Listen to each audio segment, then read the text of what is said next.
अस्सलाम वालेकुम स्टूडेंट्स। आज के अपने इस लेक्चर के अंदर हम डिस्कस करने जा रहे हैं एम्प्लॉय शेयर स्कीम। ठीक है, एम्प्लॉय शेयर स्कीम क्या होती है? आपको पता है कि एम्प्लॉय जो है वो एक एम्प्लॉयर के साथ एम्प्लॉयमेंट के रिलेशन में बाइंड होता है। मतलब वो एक मुलाजिम है, उसका एक बॉस होगा, ठीक है, वो कहीं पे जॉब कर रहा है तो एम्प्लॉय वो होता है। अच्छा, शेयर का आपको पता है कि शेयर्स क्या होते हैं? बेसिकली किसी कंपनी के अंदर ओनर बनना, शेयर रखने को ही कहते हैं। ठीक है, किसी भी कंपनी में जिसके पास जितने शेयर्स होंगे वो उस कंपनी का उतना ही मालिक समझा जाएगा। सो एम्प्लॉयज़ जो होते हैं समटाइम उनको शेयर स्कीम ऑफर की जा सकती है। लाइक आपका एक एम्प्लॉय है आपकी कंपनी के साथ, वो कई सालों से काम करता आ रहा है, आप उसको कुछ बेनिफिट देना चाहते हो तो आप क्या कर सकते हो? अपने ऐसे एम्प्लॉयज़ के लिए एक स्कीम ऑफर कर सकते हो कि भाई इस स्कीम के तहत आप being an employee of our company आप हमारी कंपनी के शेयर्स परचेज कर सकते हो। ठीक है। अच्छा, इस कॉन्सेप्ट को समझने के लिए कुछ चीज़ों को देखते हैं। एम्प्लॉय शेयर स्कीम का मतलब क्या है? इसका मतलब ये है कि एनी एग्रीमेंट, कोई भी ऐसा एग्रीमेंट अंडर विच कंपनी में issue shares in the company to, जिसमें कंपनी क्या करे? एग्रीमेंट के अंदर कंपनी इशू करे shares, issue shares in company, company में टू, मतलब किसको शेयर इशू करेगी इस एग्रीमेंट के अंदर? तो नंबर वन है कि an employee of the company.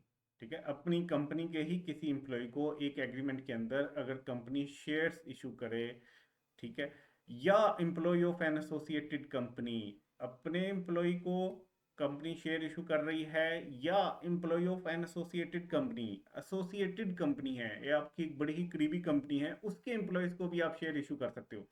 Like हम एग्जांपल लेते हैं यूफोन एंड पीटीसीएल।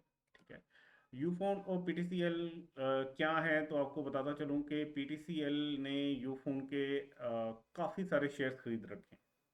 ठीक है, अब ये दोनों आपस में एसोसिएटेड कंपनी है। अब पीटीसीएल अपने एम्प्लॉयज को भी शेयर इशू कर सकती है, ठीक है, और यूफोन के एम्प्लॉयज को भी इशू कर सकती है। ठीक हो गया। तो ऐसा एग्रीमेंट जिसके अंदर कंपनी शेयर इशू करे किसको? अपनी कंपनी के ही एम्प्लॉयज को, ठीक है, देयर ओन एम्प्लॉयज, या employee of an associated company, किसी जान पहचान वाली, मतलब जिसके साथ आपका बड़ा करीबी ताल्लुक है, ऐसी कंपनी के एम्प्लॉयज को आप इशू करो। या, ठीक है, अगेन और का वर्ड है the trustee of a trust. ठीक है, आप ऑफर करो शेयर्स किसी भी ट्रस्टी को जो कि ट्रस्ट के ट्रस्टीज हैं, and the trustees may transfer the share to an employee of the company, और वो ट्रस्टी क्या करें? वो ट्रांसफर कर दें shares employee of the company, उस अपनी कंपनी के ही एम्प्लॉयज को, या employee of an associated company, ठीक है, या किसी एसोसिएटेड कंपनी के एम्प्लॉयज को। अगर हम ये कहें कि पीटीसीएल है, इसके पास शेयर्स हैं यूफोन के, ये दोनों आपस में क्या हैं? Associated company. ठीक है, पीटीसीएल क्या कर रही है? पीटीसीएल एक एम्प्लॉय शेयर स्कीम जो है वो ऑफर करने जा रही है, जिसमें वो एग्रीमेंट के तहत हो सकता है अपने एम्प्लॉयज को शेयर इशू कर दे, या अपनी एसोसिएटेड कंपनी के एम्प्लॉयज को शेयर इशू कर दे। तो इसका क्या मतलब समझा जाएगा? इस सूरत में जहां पे शेयर इशू किए गए हैं कंपनी की तरफ से अपने एम्प्लॉयज को या अपनी एसोसिएटेड कंपनी के एम्प्लॉयज को, तो समझा जाएगा कि ये क्या है? ये अरेंजमेंट जो है ये एम्प्लॉय शेयर स्कीम अरेंजमेंट है। ठीक है, हाँ, एक और तरीका भी है। पीटीसीएल क्या करे? एक ट्रस्ट बनाए, ठीक है, उसके कुछ ट्रस्टीज रखे, ठीक है, और शेयर्स जो है वो ट्रस्टीज को ट्रांसफर कर दे। ठीक है, शेयर्स ट्रस्टी को ट्रांसफर कर दे। अब ये ट्रस्टी क्या करे? ट्रस्टी ये शेयर आगे ट्रांसफर करे, ठीक है, सॉरी, ये कंपनी इनको शेयर इशू कर दे ट्रस्टी को, और ये ट्रस्टी आगे ट्रांसफर कर दे या तो इस कंपनी के एम्प्लॉयज को, या इस कंपनी के एसोसिएटेड कोई कंपनी है उसके एम्प्लॉयज को। ठीक है, सो ये डिफरेंट ऑप्शन है। एक तो ये ऑप्शन है कि कंपनी खुद अपने एम्प्लॉयज को शेयर जो है वो इशू कर दे किसी एग्रीमेंट के तहत, तो इसको समझा जाएगा एम्प्लॉय शेयर स्कीम है ये। या किसी एग्रीमेंट के तहत अपनी एसोसिएटेड कंपनी के एम्प्लॉयज को अगर कोई कंपनी शेयर इशू कर दे तो भी ये समझा जाएगा कि ये एम्प्लॉय शेयर स्कीम है। या एक ट्रस्टी के थ्रू, जो उसने ट्रस्ट बनाया है उसके ट्रस्टी के थ्रू पहले शेयर्स जाएं ट्रस्टी के पास, कंपनी उसको इशू करे और वो ट्रस्टी आगे ट्रांसफर कर दे या तो उस कंपनी के एम्प्लॉयज को या उस कंपनी की एसोसिएटेड कंपनी के एम्प्लॉयज को, तो ये समझा जाएगा कि एम्प्लॉय शेयर स्कीम है। ठीक हो गया। अब आगे चलते हैं। अब आप अगर समझना चाहते हो कि एम्प्लॉयज के शेयर स्कीम जो है ये ऑपरेट कैसे करती है, तो आपको कुछ बेसिक कॉन्सेप्ट्स की अंडरस्टैंडिंग होनी चाहिए। ये टर्मिनोलॉजीज हैं कुछ जिनको आपको समझना ज़रूरी होगा, इनको समझ के ही आप बेहतर तरीके से समझ सकोगे। अच्छा, एक टर्मिनोलॉजी है जिसको हम कहते हैं राइट या ऑप्शन। ठीक है, एक टर्मिनोलॉजी है जिसको हम कहते हैं राइट या ऑप्शन। ये क्या होती है राइट या ऑप्शन? ये बेसिकली एक लेटर होता है जिसके अंदर लिखा होता है कि that employee has a right to acquire the share at a particular rate, जिसमें एक एम्प्लॉय को ऑप्शन दे दी जाती है या उसको राइट दे दिया जाता है, उसको हक दे दिया जाता है कि वो कंपनी के शेयर खरीद सकता है। बेसिकली ये शेयर्स नहीं दिए, ये क्या दिया है, एक लेटर दिया है, अ लेटर जिसके अंदर लिखा हुआ है कि एम्प्लॉय के पास अब से राइट है, वो खरीद सकता है शेयर्स एट पर्टिकुलर रेट, एक खास रेट के ऊपर वो शेयर खरीद सकता है। सो पहली टर्मिनोलॉजी हमारे पास राइट या ऑप्शन की है।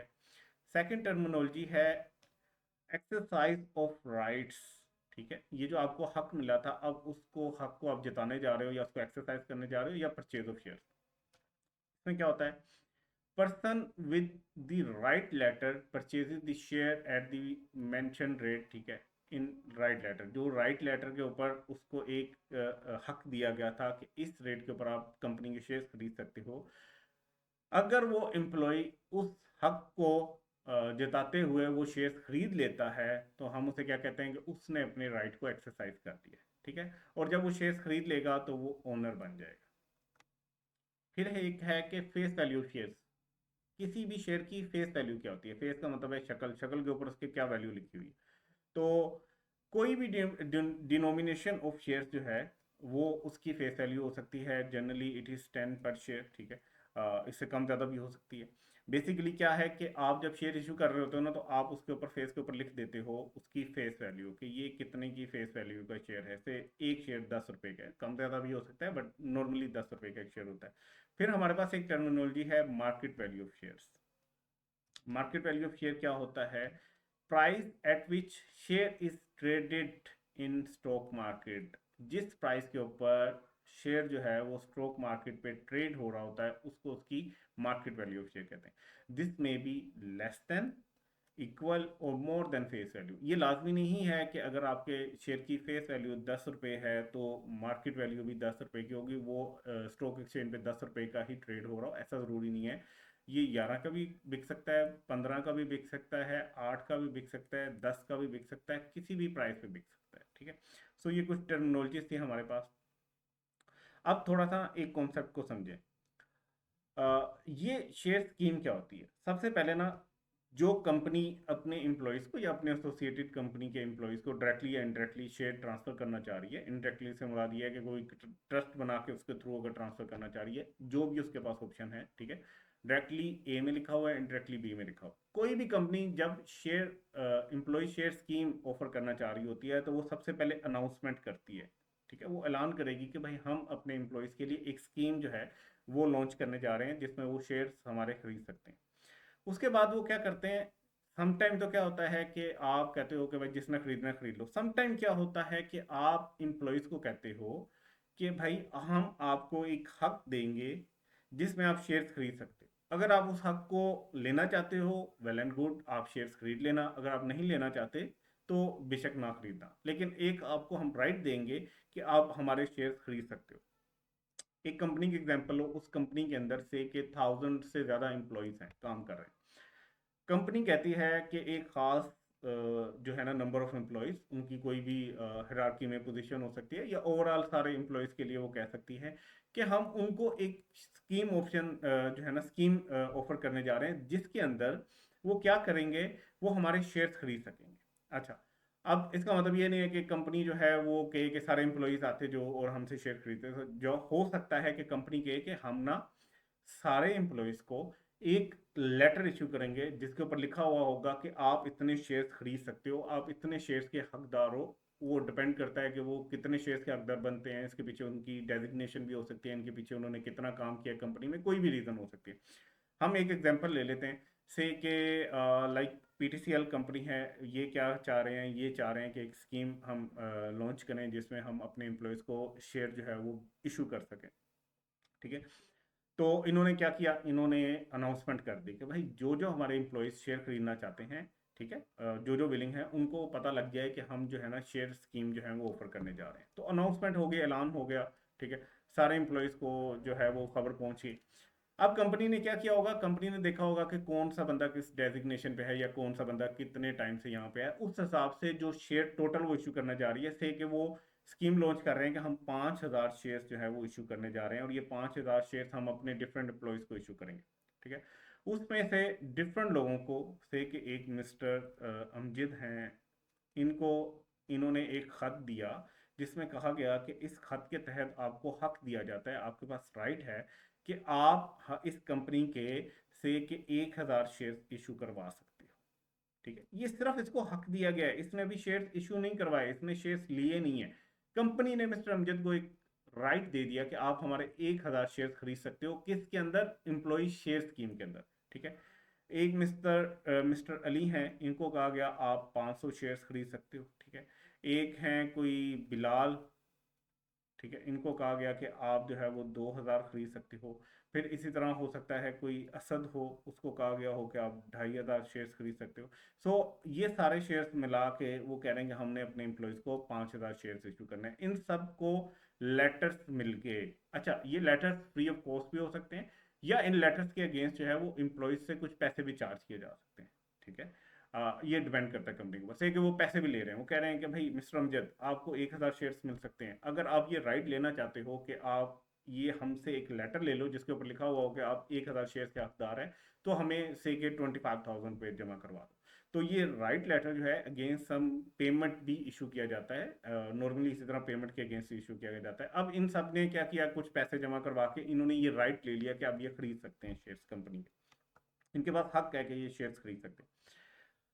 अब ये जिसके पास ये लेटर है, जिसके ऊपर उनको राइट दिया गया है कि ये शेयर खरीद सकते हैं, ये कंपनी के पास वो लेटर लेके आए कि भाई जैसे मिस्टर अमजद को 1,000 शेयर्स का राइट दिया गया था, तो मिस्टर अमजद कंपनी के पास आए और कंपनी को कहे कि भाई मुझे मेरा राइट एक्सरसाइज करना है, ठीक है, मैंने अपने हक का इस्तेमाल करना है, ठीक है। तो होगा क्या, कंपनी उसको इशू कर देगी शेयर्स, ठीक है। अब इसके लिए शेयर इशू करने के लिए ये नहीं होगा कि free of cost share issue कर रही हो, कंपनी को पैसे चार्ज करेगी, ठीक है। बाहर इस टाइम जो ट्रेड हो रहा है, से कि वो 15 रुपए का ट्रेड हो रहा है, कंपनी कहेगी जो मेरे एम्प्लॉयज़ हैं जिनको मैं एक फेवर देना चाहती हूँ, वो यही शेयर जो बाहर 150 का से के बिक रहा है वो हमसे क्या ले ले, वो हमसे जो है ना वो 110 रुपये का ले ले, या बाहर 15 का बिक रहा है तो वो हमसे 10 रुपये का ले ले, ठीक है। तो अगर मिस्टर अमजद आया और वो 1,000 शेयर्स खरीदना चाहता है तो वो क्या करेगा, आके 10 रुपये से के दे और वो कंपनी के शेयर्स जो है वो खरीद सकता है। हम इस को क्या कहेंगे कि उसने अपने राइट को एक्सरसाइज कर लिया या उसको शेयर्स इशू हो गए कंपनी की तरफ से, ठीक है।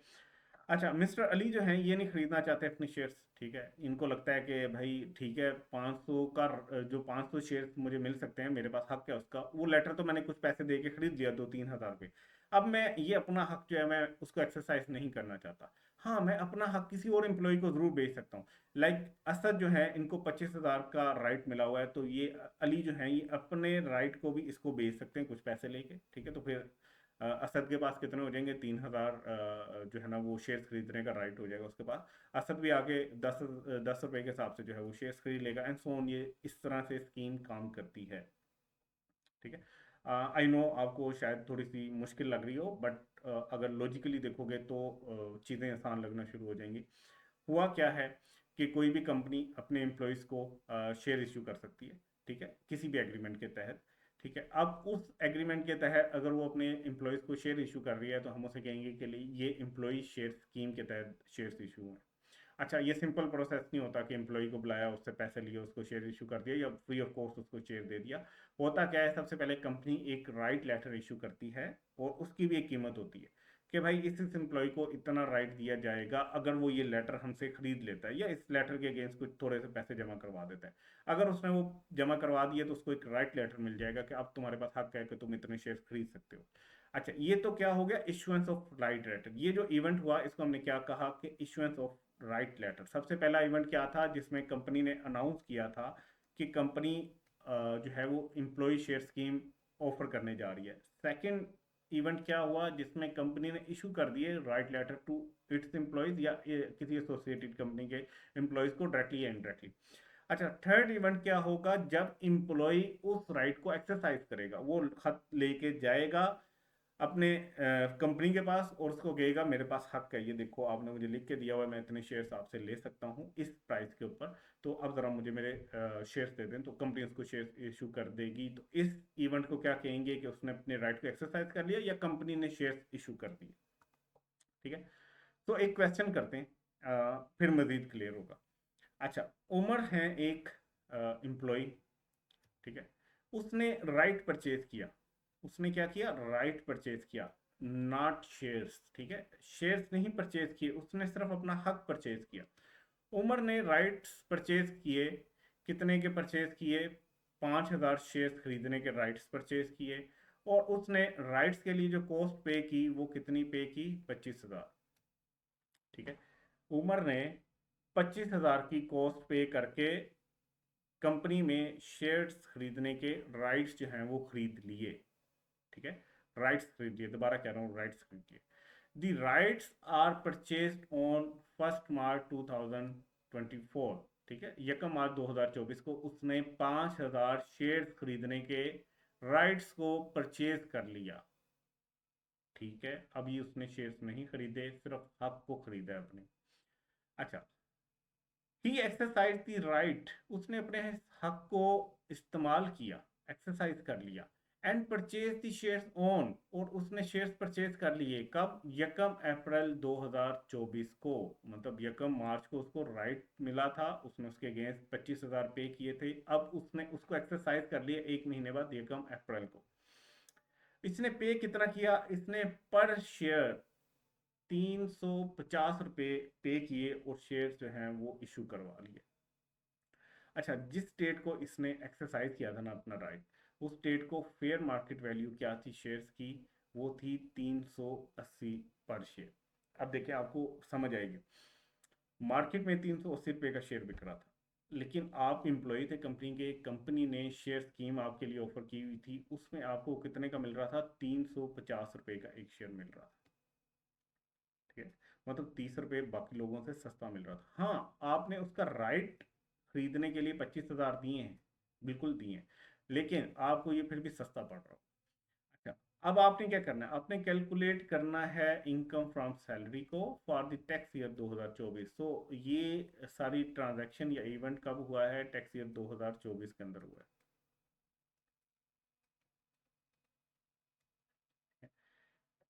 ये टैक्स ईयर 2024 1 जुलाई 2023 से शुरू हुआ होगा और 30 जून को जाके ख़त्म हुआ होगा।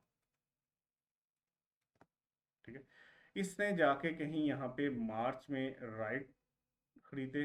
ठीक है, और अप्रैल में जाके शेयर्स जो है वो खरीद लिए। ठीक है, अब हमने क्या कैलकुलेट करना है, हमने कैलकुलेट करना है कि वो इनकम जो उसकी सैलरी में जाएगी। ठीक है, अब आपने ये कभी भी नहीं सोचना कि भाई इस तरह के क्वेश्चन में हमेशा एक ही इस तरह की एडजस्टमेंट होगी। बेसिकली आपको जब इनकम फ्रॉम सैलरी का क्वेश्चन आएगा तो उसमें डिफरेंट सेक्शंस जो आपने पढ़े हैं उन सब की एडजस्टमेंट करने को कहा जा सकता है। तो ये हो सकता है, इस केस में तो नहीं है, अदर केसेस में क्या है, उसकी पूरे साल की सैलरी भी आ रही हो, उसको कुछ पर्क्स भी आ रही हो, उसको कुछ अलाउंसेस भी मिल रहे हो, उसको कुछ रीइंबर्समेंट भी मिल रही हो, उन सारों की ट्रीटमेंट भी आप साथ साथ करोगे। ये वाला जो एक सेक्शन हमने पढ़ा है जहाँ पे एम्प्लॉय शेयर स्कीम हो रही है, ठीक है, वो लॉन्च हुई हुई है, उसकी ट्रीटमेंट हम सिर्फ इस पर्टिकुलर एग्जांपल के अंदर जो है वो डिस्कस करने जा रहे हैं। सो हम क्या करने जा रहे हैं, हम बेसिकली इनकम फ्रॉम सैलरी की बात करने जा रहे हैं। यहाँ पे उसकी सैलरी के बारे में हमें कोई इन्फॉर्मेशन नहीं दी गई, ना कोई अलाउंसेस के बारे में बताया गया, ना पर्क्स के बारे में बताया गया, ना रीइंबर्समेंट के बारे में बताया गया, बस हमें कहा गया उसकी इनकम फ्रॉम सैलरी कैलकुलेट कर दो। सो हम बिल्कुल कर देंगे। इनकम फ्रॉम सैलरी कैलकुलेट करने के लिए हम क्या करेंगे, सबसे पहले हम अपने पास जो है मेरा पेन चलना बंद हो गया, मेरा पेन किधर गया, ये रहा। अच्छा, हम क्या करेंगे, हम इसका नाम रखेंगे उमर, नाम था भाई का, मिस्टर उमर। ठीक है, इसकी जो टैक्स ईयर की हम वर्किंग करने जा रहे हैं वो है 2024, और हम निकालने क्या जा रहे हैं, हम कैलकुलेट करने जा रहे हैं इनकम फ्रॉम सैलरी। ठीक है, हम ये कैलकुलेट करने जा रहे हैं। सो इनकम फ्रॉम सैलरी के अंदर अभी आपने नहीं पढ़ा कि इस स्कीम का इम्पैक्ट क्या आएगा। बेसिकली यहाँ पे क्या हुआ है, इस पूरे इवेंट के अंदर जो है ना वो जो आपका राइट था वो परचेज किया गया। ठीक है, राइट लेटर इशू किया गया होगा कंपनी की तरफ से जब उसने 25,000 पे किए, और उसके बाद इसने, उमर ने अप्रैल के महीने में जाके शेयर्स भी परचेज कर लिए, मतलब शेयर्स इशू करवा लिए या राइट एक्सरसाइज कर लिया। तो ये दो इवेंट्स यहाँ पे हो गए। अच्छा, हम बेसिकली यहाँ पे देखने क्या जा रहे हैं, हम देखने जा रहे हैं कि जब राइट एक्सरसाइज किया जाता है, मतलब शेयर्स खरीदे जाते हैं, और वो शेयर्स भी आप देखो कि मार्केट प्राइस की निस्बत कम पे खरीदे जा रहे हैं, तो इसमें तो एम्प्लॉय को बेनिफिट हुआ।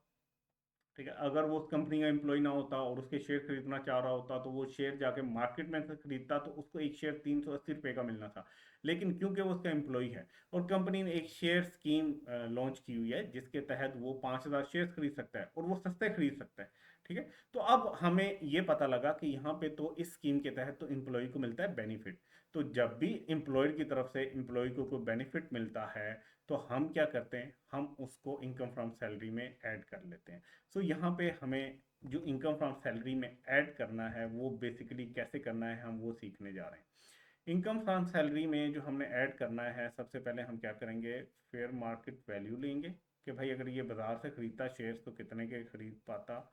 आई थिंक ये 380 रुपये का एक शेयर था, तो 5,000 से जब मल्टीप्लाई इसको हम करेंगे तो हमारे पास ये कितना आ जाएगा, हमारे पास ये आ जाएगा 1.9 मिलियन का। एक दफ़ा आप लोग खुद भी कैलकुलेट करते रहना, अगर मेरे से गलती हो रही हो तो खुद भी कैलकुलेट करते रहना।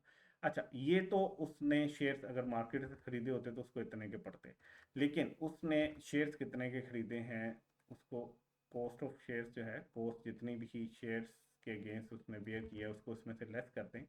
जैसे कि हम कहते हैं कि उसने एक तो पे किया था अगेंस्ट शेयर्स। ठीक है, उसने कंसिडरेशन पे की थी।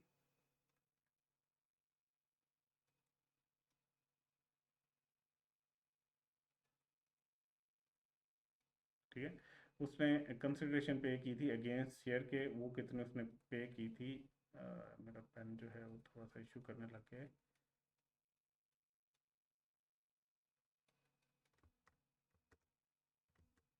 उसने कंसिडरेशन पे की थी 350 के हिसाब से 5,000 शेयर के ऊपर, और वो उसने पे की है 1.750 000।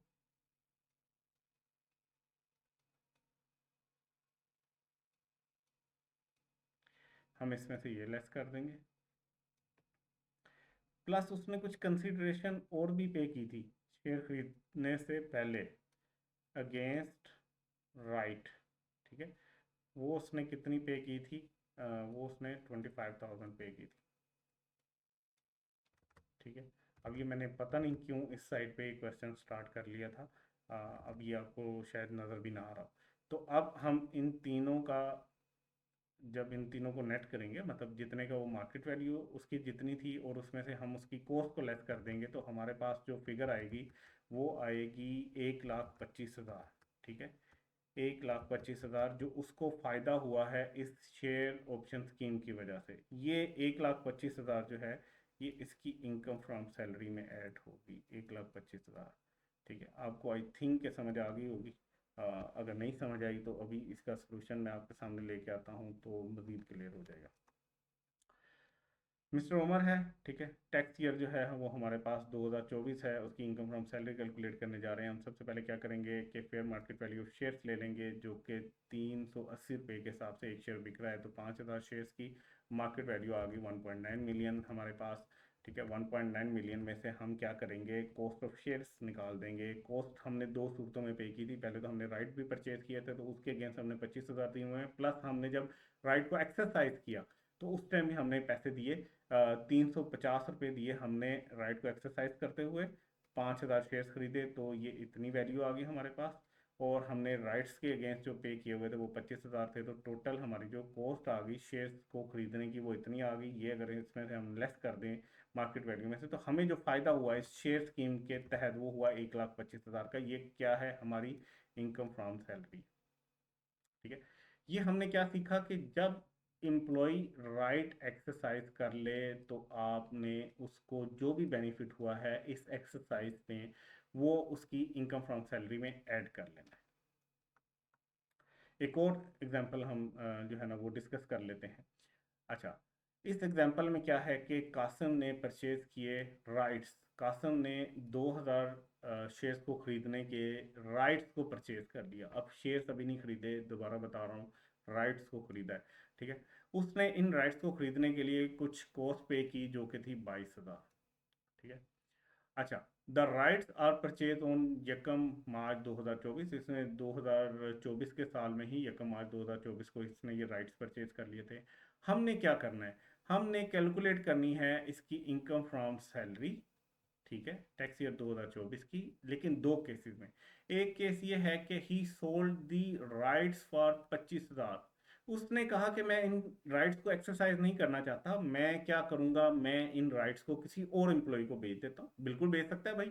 आपको एक कंपनी ने लेटर दिया हुआ था जिसमें लेटर के ऊपर लिखा हुआ था कि आप हकदार हो शेयर्स खरीदने के और आपको शेयर्स मिलेंगे इस वैल्यू के। तो आप खुद एक्सरसाइज नहीं करना चाहते, आप किसी और दोस्त एम्प्लॉयज को बेच दो।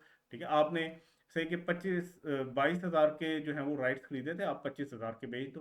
ठीक है, देखा ना हमने पिछले एग्जांपल में जब किया, तो उसको खाली राइट खरीदने के अगेंस्ट पैसे नहीं देने पड़े, उसको शेयर खरीदने के अगेंस्ट पैसे देने पड़े। ये पीछे वाले एग्जांपल जरा देखें आप।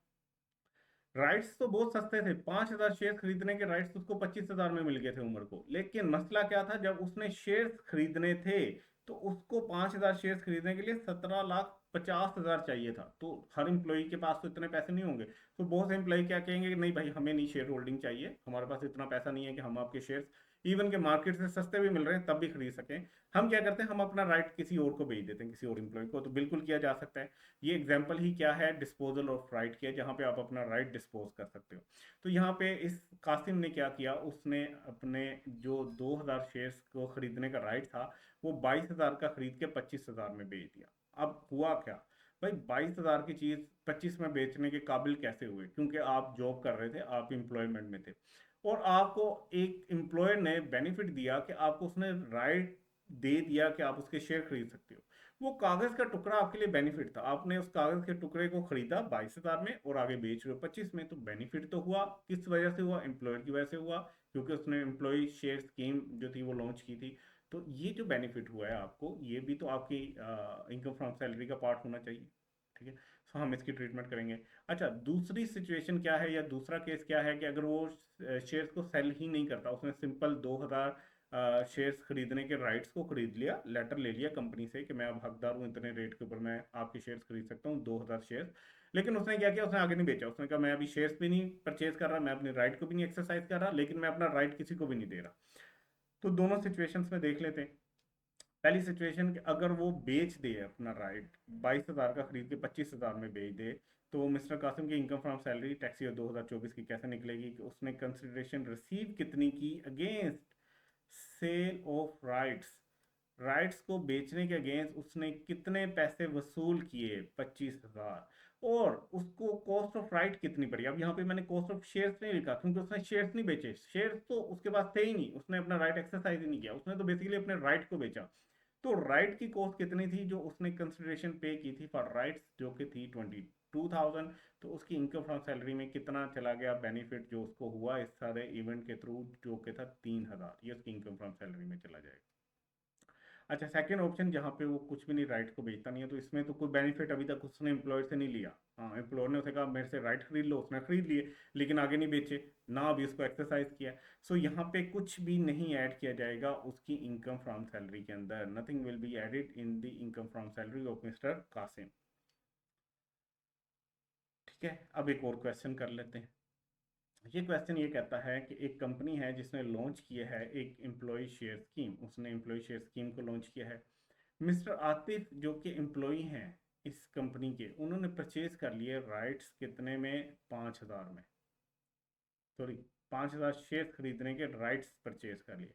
उसने राइट्स परचेज कर लिए कि अब से वो हकदार है, 5,000 शेयर खरीद सकता है। और राइट्स खरीदने के लिए उसने पैसे कितने दिए, सिर्फ 2,000 रुपये दिए।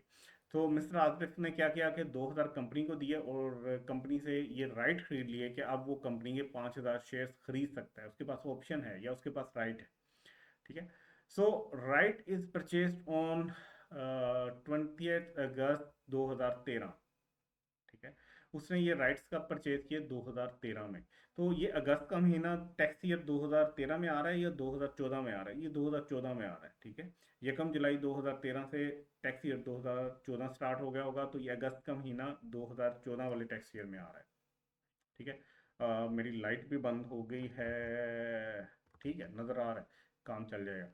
अच्छा, उसके बाद क्या हुआ कि जब हुई 25 अगस्त की डेट 2015 की, ठीक है, उसने टैक्स ईयर 2014 में राइट परचेज किया और 25 जून 2015 में उसने अपने राइट को एक्सरसाइज किया।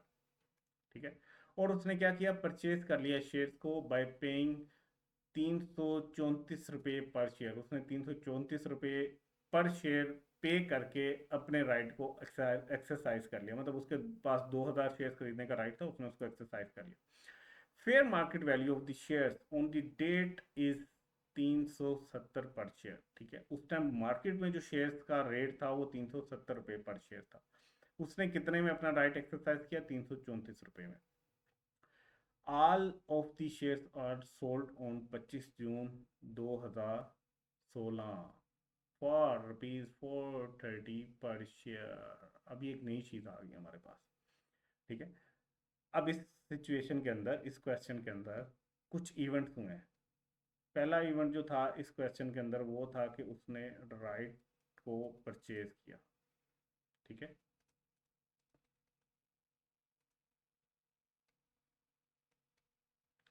दूसरा इवेंट क्या हुआ कि उसने राइट को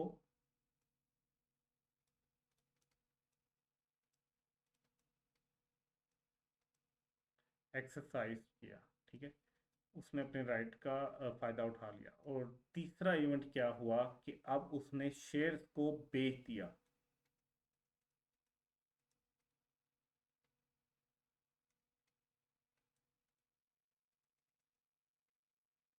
तीन इवेंट्स हो रहे हैं।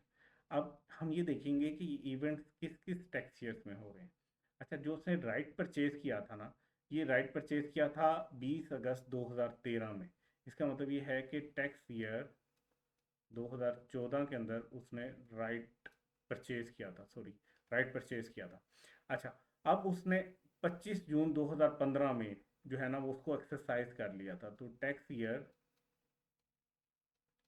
2015 में उसने अपना राइट एक्सरसाइज कर लिया। अच्छा, उसने अब डिस्पोज कब किया, 25 जून 2016 में, मतलब कि टैक्स ईयर 2016 में उसने क्या किया, सारे शेयर्स को बेच दिया। हमारे पास अब क्या रिक्वायरमेंट है कि हमने कंप्यूट करनी है amount to be included in income. Basically उसकी टैक्सेबल इनकम कंप्यूट करने जा रहे हैं, किस टैक्स ईयर की, 2014, 2015 और 2016 की। ठीक है। हम क्या करेंगे, जैसे हम हर क्वेश्चन के अंदर करते हैं, हम बेसिकली जो है इसकी टैक्स की वर्किंग स्टार्ट करेंगे और हर टैक्स ईयर के हिसाब से इसकी वर्किंग को हम लेके चलेंगे और देखेंगे कि किस किस साल में कितनी कितनी इनकम जो है वो उसकी सैलरी इनकम के अंदर जा रही है, या अगर किसी और अकाउंटिंग हेड कह रहा हूँ, सॉरी, सोर्स ऑफ इनकम में जा रही है, किसी और जो है ना वो इनकम फ्रॉम से के यहाँ पे, क्योंकि शेयर्स उसने बेचे हैं तो कैपिटल गेन वाले में भी तो जा सकती है, तो उसमें जा रही है। हम क्या करेंगे, हम इसको इसी तरह लेके चलेंगे कि से जो टैक्स ईयर 2014 है, पहले इसकी वर्किंग कर लेते हैं, यहाँ से शुरू करते हैं। तो इसका नाम क्या था, इसका नाम था मिस्टर आतिफ। ठीक है। टैक्स ईयर, मेरा पेन थोड़ा सा मसला कर रहा है बच्चों, लाइट भी आ गई है, सही है। टैक्स ईयर 2014, ठीक है, और हम क्या करने जा रहे हैं, हम इसकी इनकम कैलकुलेट करने जा रहे हैं, इनकम या टैक्सेबल इनकम। ठीक है। टैक्सेबल इनकम कैलकुलेट करने जा रहा हूँ। सो टैक्स ईयर 2014 से रिलेटेड हमने कहा कि इसने सिर्फ राइट को परचेज किया था टैक्स ईयर 2014 में। अच्छा, आप क्वेश्चन के अंदर जब भी आप क्वेश्चन कर रहे हो ना, तो उसमें अपने डेट्स पे सबसे ज़्यादा फोकस करना है, और अगर कुछ फिगर्स हैं, अमाउंट्स हैं, उनके ऊपर करना है। लाइक यहाँ पे उसने 2000 पे किया है 5000 का राइट परचेज करने के लिए, और किस डेट को वो ये परचेज किया है, 20 अगस्त 2013 को, ठीक है। फिर उसने 25 जून को क्या किया, उसको एक्सरसाइज कर लिया है, और किस अमाउंट पे किया है, 334 पर शेयर के हिसाब से, ठीक है। और फिर उसने मार्केट वैल्यू ऑफ शेयर, जिस रेट को उसने ये राइट एक्सरसाइज किया वो 370 थी, तो ये भी इंपॉर्टेंट है। फिर उसने शेयर्स को बेचा, और बेचा का 25 जून 2016 में जाके, और कितने का पर शेयर बिका, 430 का। मेरा बच्चों पेन थोड़ा सा इशू कर रहा है, सो मैं यहाँ पे सॉल्व करने के बजाय क्या करता हूँ, आपके सामने स्लाइड पे ही इसका आंसर रखता जाऊंगा और आपसे डिस्कस करता जाऊंगा। आंसर क्या है, मिस्टर आतिफ हैं, इनकम फ्रॉम सैलरी की बात कर रहे हैं हम, तो ये टैक्स ईयर 2014 हुआ, और टैक्स ईयर 2014 में हमने इनकम फ्रॉम सैलरी निकाली कि इस साल इसकी कोई चीज़ भी इनकम फ्रॉम सैलरी में नहीं जाएगी। इस साल उसने अपने एम्प्लॉयर से कोई बेनिफिट ही नहीं लिया। क्यों नहीं बेनिफिट लिया? इस साल तो उसने क्या किया, सिर्फ राइट परचेज किए, ठीक है। राइट्स को परचेज किया 2000 पे दे के, 5000 शेयर्स खरीदने के राइट को परचेज कर लिया। बट क्या उसने राइट्स को बेचा आगे किसी को? तो राइट्स को नहीं बेचा। हो सकता है वो 2000 के बजाय 5000 में राइट्स किसी को बेच देता, तो उसको 3000 रुपये का यहाँ से फायदा हो जाता, तो वो इनकम फ्रॉम सैलरी में चला जाता, बट उसने ये नहीं किया। क्या उसने राइट को यहाँ पे एक्सरसाइज किया? अगर वो यहाँ पे राइट्स को इसी साल में एक्सरसाइज करता, तो फिर हम देखते कि भाई फेयर मार्केट वैल्यू क्या थी, अगर वो मार्केट से शेयर्स यही खरीदता तो किस रेट के ऊपर उसको मिलते, और इस शेयर्स को खरीदने की उसको कॉस्ट कितनी पड़ी, मतलब राइट परचेज करने की, और शेयर्स के अगेंस्ट जो उसने पैसे दिए हैं उनकी कॉस्ट कितनी बनती, तो उसमें जो डिफरेंस आता, जो उसको बेनिफिट हुआ है एम्प्लॉयर की वजह से, मार्केट से ना खरीदने की बजाय एम्प्लॉयर से डायरेक्टली खरीदने की वजह से, वो उसकी सैलरी में चला जाता। बट इस साल तो कुछ भी नहीं हुआ, उसने सिर्फ राइट्स जो है वो परचेज किए हैं, तो कुछ भी बेनिफिट नहीं हुआ, उसकी इनकम में कुछ भी नहीं जाएगा। नेक्स्ट ईयर की बात कर लेते हैं, ठीक है। इस साल भी उसने राइट को एक्सरसाइज किया है जस्ट, और टैक्स ईयर है 2015, ठीक है। तो इस साल उसने क्या किया, अपने राइट्स को एक्सरसाइज कर लिया है। उसके पास 5000 शेयर्स हैं, ठीक है, जो कि एक्सरसाइज करते हुए उस टाइम मार्केट वैल्यू जो है वो 5000 शेयर्स की कितनी है, 370 रुपये। तो उसको मार्केट में से अगर ये शेयर खरीदता तो 1.85 मिलियन के उसको ये शेयर पड़ते, 18,50,000 के। बट उसको कितनी कॉस्ट पड़ी है, एम्प्लॉय की एक स्कीम लॉन्च करने की वजह से उसको ये 5000 शेयर्स खरीदने के लिए 334 रुपये देने पड़े, यानी कि 16,70,000 रुपये उसको शेयर्स के अगेंस्ट देने पड़े, और राइट्स खरीदने के लिए उसको कितने पे करने पड़े, 2000।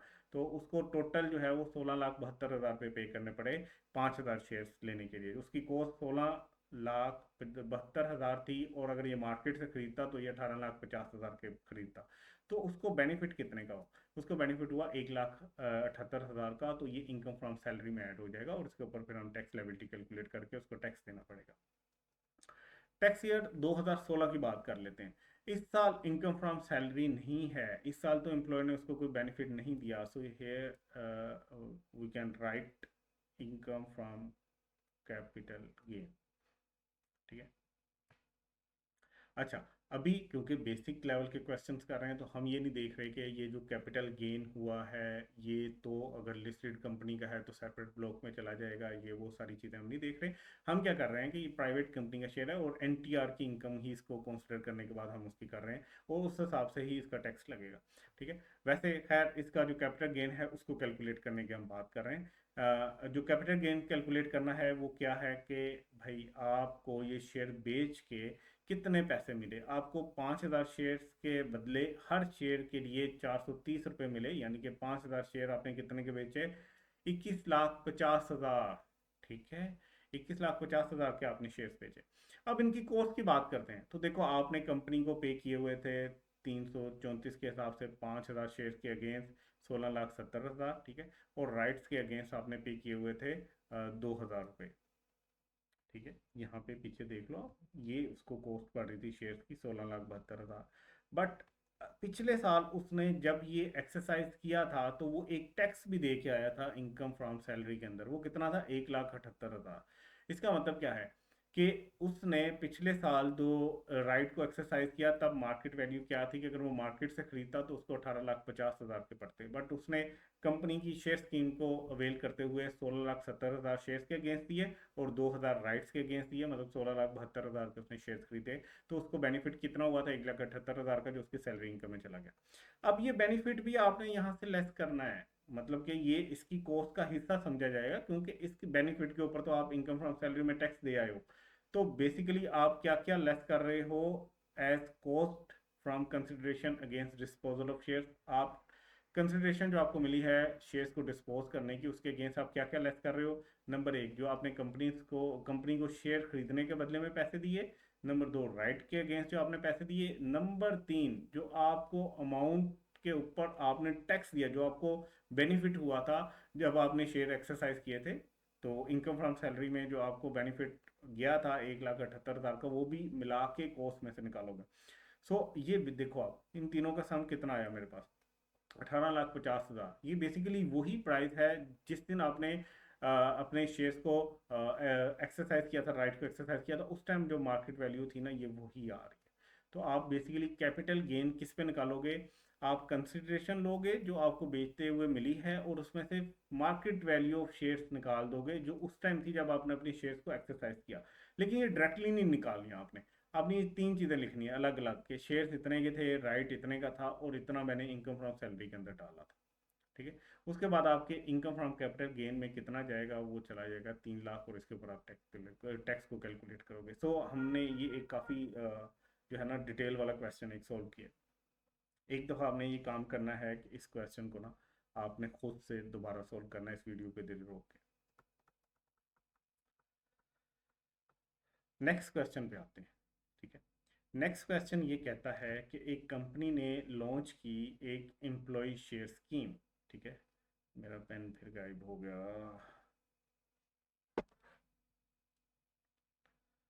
किधर गया? ये रहा। अच्छा, एक कंपनी ने लॉन्च की एम्प्लॉय शेयर स्कीम। ठीक है।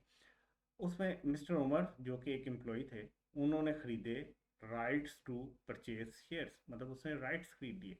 किस डेट को खरीदे? 25/6/2013 को। ठीक है। और उसने पे कितना किया? 5,000 पे करके उसने राइट्स खरीद लिए कि वो शेयर्स अब खरीद सकेगा। ठीक है। अच्छा, he exercise the right to purchase 3,000। अब हमें यहाँ पे जो है ना ये नहीं पता था कि उसको राइट्स कितने शेयर खरीदने का मिला। होप के 3,000 ही होंगे। हमें ये बताया क्वेश्चन में कि भाई इस डेट को 25 जून 2013 को उसने 5,000 दे के राइट्स खरीद लिए। अब उसने एक्सरसाइज किए हैं वही राइट, अपने एक्सरसाइज किए हैं, वो परचेज कर लिए 3,000 शेयर्स। किस डेट को परचेज कर लिए? उसने परचेज कर लिए 31 अगस्त 2013 को।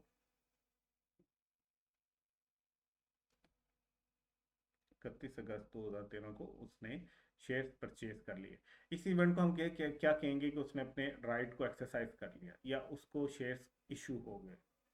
ठीक है।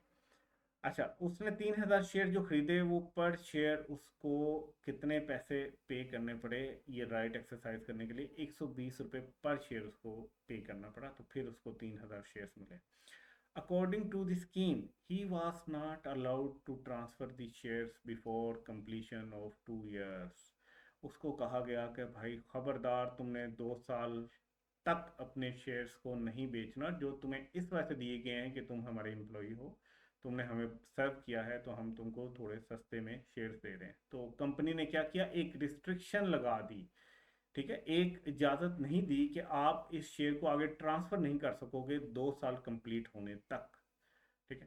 Fair market of shares were follows. ठीक है। तो डिफरेंट डेट्स के ऊपर जो है ना वो शेयर्स की हमारे पास फेयर मार्केट वैल्यू आ रही है। लाइक 31 अगस्त 2013 में जो थी वो थी 180 रुपये। 30 जून 2014 में जाके ये होगी 200 रुपये शेयर्स की मार्केट वैल्यू, और 31 अगस्त 2015 में ये जाके होगी 230 रुपये की। अब इसमें से हम अपने क्वेश्चन में से इंपॉर्टेंट पॉइंट्स को आइडेंटिफाई करते हैं। सबसे पहला इंपॉर्टेंट पॉइंट ये है कि उसने राइट कब परचेज किया? उसने 25/6/2013 को राइट परचेज किया 5,000 तक। फिर उसने राइट को एक्सरसाइज कब किया? उसने 31 अगस्त 2013 में जाके उसको किया। इसका मतलब यह है कि 25 जून 2013 किस टैक्स ईयर में आ रहा है? उसने राइट्स परचेज किए,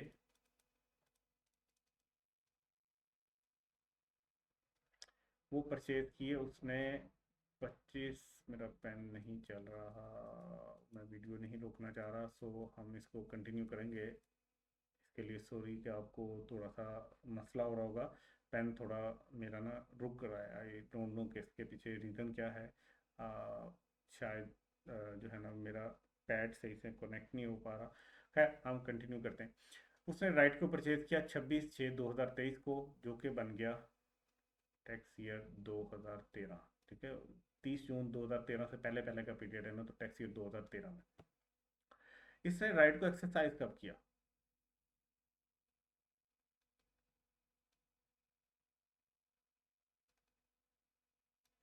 मतलब उसने शेयर्स कब इशू करवाए कंपनी से, वो इसने राइट जो एक्सरसाइज किए 31 अगस्त 2013 को। इसका मतलब है कि जून तो गुजर चुका था, ये जो अगस्त का महीना है 2013 का, ये कौन सा टैक्स ईयर बन रहा है? 2014। अच्छा, अब इसको शेयर्स तो दे दिए गए, शेयर्स इशू कर दिए गए, इसने अपना राइट एक्सरसाइज कर लिया, ठीक है। मसला क्या है?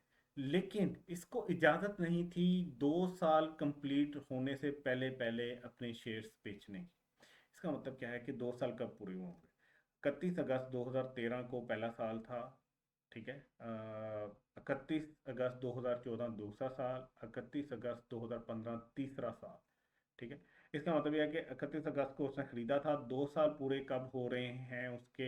31 अगस्त 2014, एक गुजरने के बाद दूसरा आया होगा 31 अगस्त 2015, तो ये 2 साल गुजरने के बाद 31 अगस्त 2015 के बाद उसकी रिस्ट्रिक्शन खत्म होगी होगी।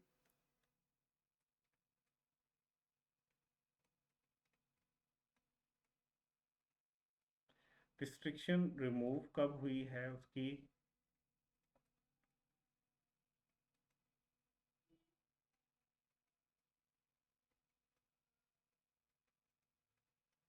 2015 को। देखा, 31 अगस्त जो है 2013 यहाँ से बात स्टार्ट हुई, इसके 2 साल तक वो एक्सरसाइज नहीं कर सकता, मतलब इसके 2 साल के अंदर अंदर वो डिस्पोज नहीं कर सकता था, सॉरी।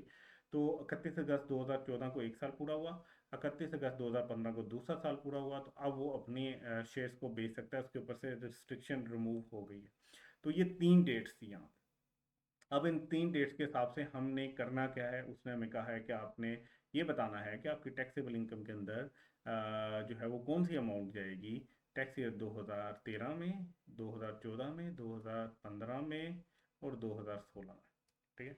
सो हम टैक्स ईयर 2013 की बात करते हैं। टैक्स ईयर 2013 में उसने सिर्फ राइट्स परचेज किए थे, ठीक है, ना तो एक्सरसाइज किए थे, ना उसने राइट्स को आगे बेचा था। सो इस साल तो उसको कंपनी की तरफ से कोई बेनिफिट नहीं हुआ, उसने 5,000 दे के तो राइट्स सिर्फ परचेज किया। सो उसकी इनकम फ्रॉम सैलरी में क्या जा रहा है? कुछ भी नहीं जा रहा। टैक्स ईयर 2014 की बात कर लेते हैं। अच्छा, पहले वाला जो था ना, पहले वाला आंसर, ठीक है, इसमें क्या था? सिर्फ उसने राइट को परचेज किया था। दूसरे वाले में क्या किया? उसने राइट को एक्सरसाइज किया है, लेकिन रिस्ट्रिक्शन है उसके ऊपर, इनकम सॉरी रिस्ट्रिक्शन है उसके ऊपर टू ट्रांसफर ऑफ शेयर्स के ऊपर, कि वो अपने शेयर्स को ट्रांसफर नहीं कर सकता 2 साल तक। तो इवन कि उसने राइट को एक्सरसाइज किया, नॉर्मल केस होता जहां पे रिस्ट्रिक्शन ना होती, वहां पे हम क्या करते हैं, अभी हम पीछे क्वेश्चन करके आए हैं, वहां पे हम देखते हैं कि मार्केट वैल्यू क्या थी उस डेट जब उसने राइट को एक्सरसाइज किया, तो उसका डिफरेंस ले लेते हैं कि जो उसको कॉस्ट पे करनी पड़ी है शेयर्स को खरीदने के लिए, तो जो डिफरेंस आता वो उस साल की इनकम फ्रॉम सैलरी में चला जाता। बट यहाँ पे तो रिस्ट्रिक्शन है, यहाँ पे तो रिस्ट्रिक्शन है, यहाँ पे उसको अभी ऐसा बेनिफिट नहीं मिला। वो अगर राइट एक्सरसाइज कर भी रहा है तो वो आगे बेच नहीं पाएगा, ठीक है। तो यहाँ पे उसकी इनकम फ्रॉम सैलरी में हम कुछ भी नहीं ऐड करेंगे। दोबारा बता रहा हूँ, ऐसी सिचुएशन जहाँ पे आप राइट एक्सरसाइज करो लेकिन आपके ऊपर कंपनी रिस्ट्रिक्शन लगा दे सर्टेन टाइम पीरियड की, तो अगर आपके ऊपर रिस्ट्रिक्शन ऐसे कि 1 साल या 2 साल की, तो जिस साल आपने राइट एक्सरसाइज किया उस साल आपकी इनकम में कोई वैल्यू नहीं जाएगी, क्योंकि अभी तक आपको कोई बेनिफिट नहीं मिला अपने शेयर से। 2015 में तो कुछ भी नहीं हुआ था। उसमें 2015 में तो ना उसने कोई राइट्स परचेज किए थे, ना उसने एक्सरसाइज किए थे अपने राइट्स, ना उसने आगे डिस्पोज किया था। बेसिकली यहाँ तक तो उसके ऊपर रिस्ट्रिक्शन थी। 2015 का जब 30 जून गुजरा, उसके बाद जब अगस्त का पीरियड आया, तो अगस्त में जाके उसकी रिस्ट्रिक्शन रिलीज हुई। तो 2016 के अंदर उसकी रिस्ट्रिक्शन रिलीज हुई। तो इस साल अब हम वो ट्रीटमेंट करेंगे जो नॉर्मल केस में हम कब करते हैं, जब आपको शेयर्स जो हैं वो इशू हो रहे हो, या आप जब अपने राइट को जो है वो एक्सरसाइज करो। अब वो राइट एक्सरसाइज वाली कैलकुलेशन कब हो रही है, जब आपके ऊपर से रिस्ट्रिक्शन रिलीज हो रही है या खत्म हो रही है। तो आपने देखना है कि इस डेट को जब ये रिस्ट्रिक्शन रिलीज हो रही है, मार्केट वैल्यू क्या थी शेयर्स की, 3000 शेयर्स की 230 रुपये थी। मतलब कि अगर आप मार्केट से आज शेयर खरीदते, 960 9,60,000 का आपको मिलते। आपने कितनी शेयर्स के अगेंस्ट कॉस्ट पेयर की है, 3000 मल्टीप्लाइड बाय 120। अब ये 120 क्या है, जब आपने एक्सरसाइज की थी उस डेट पे आपने जो पे किया था, तो 3,60,000 रुपये आपने शेयर्स के अगेंस्ट पे किए हुए हैं, और राइट के अगेंस्ट आपने 5,000 पे किए हुए हैं। तो आपने कितनी कॉस्ट पे की हुई है, 3,65,000। तो आपको इनकम फ्रॉम सैलरी में कितनी बेनिफिट को लेके जाना होगा, 3,25,000। अच्छा, अब इसके पीछे कुछ बच्चों के माइंड में क्वेश्चन आ रहा होगा कि सर, जब इसने राइट्स को एक्सरसाइज कर लिया तो बेनिफिट तो इसको मिल गया। नहीं, आप जरा आप सोचो, मैं आपका एम्प्लॉयर हूँ, आप मेरे एम्प्लॉई हो, मैं आपको बेनिफिट ये देना चाहता हूँ कि आप मेरी कंपनी के शेयर्स खरीद सकते हो। ठीक है, शेयर्स खरीदने के पीछे क्या है, मैंने कोई ऐसा तो नहीं कहा कि आप मेरे शेयर्स खरीद के ओनर ही बन के बैठे रहो। आप उस शेयर को बाहर कहीं बेच के उससे पैसा कमा सकते हो, आपको सस्ते में मिल रहे हैं, आपके एम्प्लॉय की तरफ से एक बेनिफिट मिल रहा है। ठीक है, तो अगर यहाँ पे कोई रिस्ट्रिक्शन मैं नहीं लगाता, तो ये बेनिफिट आपको कब मिला, ये तब मिला जब आपने अपने राइट को एक्सरसाइज किया, वो शेयर आपको इशू हो गए। तो इसका मतलब यह है कि अब वो आपकी प्रॉपर्टी है, अब वो शेयर आपके नाम हो गया, उसके ऊपर कोई रिस्ट्रिक्शन नहीं है, आप फौरन से उसको बेच सकते हो। इसका मतलब है कि बेनिफिट उसी डेट को हुआ जब आपने राइट को एक्सरसाइज कर लिया। लेकिन जब आप राइट को एक्सरसाइज करो, लेकिन एम्प्लॉयर आपके ऊपर जो है वो रिस्ट्रिक्शन लगा दे कि आप इसको 2 साल या किसी सर्टेन पीरियड के लिए बेच नहीं सकते, इसका मतलब यह है कि अभी आप उसके सही तरीके से मालिक नहीं बने। आप उसको अपने कंट्रोल में लेके बैठे हो, लेकिन उसको अपने तरीके से यूज नहीं कर पा रहे शेयर्स को, आप उसको बेच नहीं सकते। तो तब आपको बेनिफिट मिलेगा जब आपके पास ये कंट्रोल आ जाएगा, जब आपके पास ये ओनरशिप आ जाएगी कि अब आप इसको अपनी मर्जी से बेच सकते हो। वो तब आएगी जब आपके ऊपर से रिस्ट्रिक्शन को रिलीज कर दिया जाएगा। ठीक है, तो ये हमारा क्वेश्चन था। अब आपका टास्क क्या है, ये जितने भी मैंने क्वेश्चन किए हैं वीडियो पीछे करके, इनको खुद से आपने सोल्व करना है। ठीक है, ये लाजमी है, ये मस्ट है, आपने करना है। अब ये जो हमने सारी ट्रीटमेंट्स पढ़ी हैं, अब जरा इसको टैक्स की वर्डिंग में पढ़ते हैं। हमने कहा कि शेयर स्कीम के तहत, एम्प्लॉय शेयर स्कीम के तहत कुछ बेनिफिट्स हम इनकम फ्रॉम सैलरी में ऐड करते हैं। ठीक है, एम्प्लॉय शेयर स्कीम कब समझी जाएगी, तो हमने कहा एक ऐसा एग्रीमेंट जिसमें आप अपने एम्प्लॉय को या अपनी एसोसिएटेड कंपनी के एम्प्लॉयज को शेयर इशू कर रहे हो, या एक ट्रस्ट बना के ट्रस्टीज को आप शेयर जो है वो इशू करो, वो आगे ट्रांसफर कर दे एम्प्लॉय आपकी कंपनी के को, या आपकी एसोसिएटेड कंपनी के एम्प्लॉयज को। अब हम कह रहे हैं कि वैल्यू ऑफ राइट क्या होती है, या ऑप्शन क्या होती है, वैल्यू क्या होती है राइट या ऑप्शन की, taxable at the time grant of right और ऑप्शन। ठीक है, टैक्सेबिलिटी क्या होगी उसकी। The value of right or option to acquire shares under an employee share scheme is not chargeable to tax। मतलब आपने अगर कोई राइट खरीदा है या ऑप्शन खरीदी है कि शेयर्स आप ले सकते हो, ये राइट खरीदना आपको बेसिकली सिर्फ एक लेटर मिलता है जिसके ऊपर आपको हक दिया जाता है कि आप इतने रेट के ऊपर खरीद सकते हो। इससे आपकी इनकम फ्रॉम सैलरी में कोई इनकम नहीं जाएगी। ठीक है, जब भी आप राइट परचेज करोगे, इस इवेंट की वजह से आपकी इनकम फ्रॉम सैलरी में कोई इनकम नहीं जाएगी कि आपने राइट परचेज की। हाँ, अगर आप उसको डिस्पोज करते हो, डिस्पोजल ऑफ राइट और ऑप्शन, सेल ऑफ राइट और ऑप्शन। ठीक है, इसको डिस्पोजल ऑफ राइट और ऑप्शन भी कहते हैं। देखो, अब आपने याद रखना है, राइट और ऑप्शन एक दूसरे के मुतबादल वर्ड्स। ठीक है, और डिस्पोजल और सेल एक दूसरे के मुतबादल वर्ड। दोनों का मतलब क्या है कि आप अपने राइट के ऑप्शन को बेच रहे हो। जब आप अपने राइट के ऑप्शन को बेचते हो, कि एक आपको हक मिला था कि आप शेयर खरीद सकते हो, लेकिन आपने वो हक आगे बेच दिया, फिर क्या होगा, where in the tax year an employ dispose are right और option to acquire shares under the employ share scheme. ऐसी स्कीम के तहत आपको कोई राइट मिला था, आपने उसको डिस्पोज कर दिया। The amount chargeable under the head income from salary shall include the amount of any gain as calculated book. तो फिर वो कहता है, अगर आप अपने शेयर या ये जो राइट या ऑप्शन राइट के ऑप्शन जो है इसको जब आप डिस्पोज करोगे या बेचोगे तो फिर आपने अपनी इनकम फ्रॉम सैलरी में एक गेन को ऐड करना है, जो कि कैलकुलेट कैसे होगा, वो कैलकुलेट होता है इस फार्मूले के थ्रू, ए माइनस बी। ए क्या है यहाँ पे? ए है the consideration received from disposal of right और ऑप्शन। जब आपने डिस्पोजल की अपने राइट या ऑप्शन की तो आपको कुछ पैसे मिले होंगे, उसको ए रख लो, उसमें से लेस कर दो जो आपने पैसे पे किए हैं कॉस्ट के तौर पे जब आपने ये राइट या ऑप्शन खरीदी थी, तो बाकी जो बच गया वो आपको बेनिफिट हुआ ना। मतलब बैठे बिठाए आपको 25,000 में राइट मिल गया, आपने वही राइट आगे कागज का टुकड़ा बेच दिया 30,000 का, तो 5,000 का आपको गेन हुआ। ये गेन कहाँ पे जाएगा? इनकम फ्रॉम सैलरी में। ये शेयर डिस्पोज करने का गेन नहीं है, याद रखें, ये सिर्फ राइट को डिस्पोज करने का गेन है। ठीक है, शेयर्स को डिस्पोज करने का कहाँ जाता है? इनकम फ्रॉम कैपिटल गेन में। ये क्या है? ये राइट जो आपको मिला था, एक लेटर मिला था, उसको डिस्पोज करने का gain. Formula of disposal of right क्या है? Consideration received for disposal of right. ठीक है, वो आ जाएगी राइट और उसमें से लेस कर दोगे कि आपने जो राइट की ऑप्शन खरीदी वो कितने थे, तो बाकी आपके पास जो आएगा वो इनकम फ्रॉम सैलरी में चला जाएगा।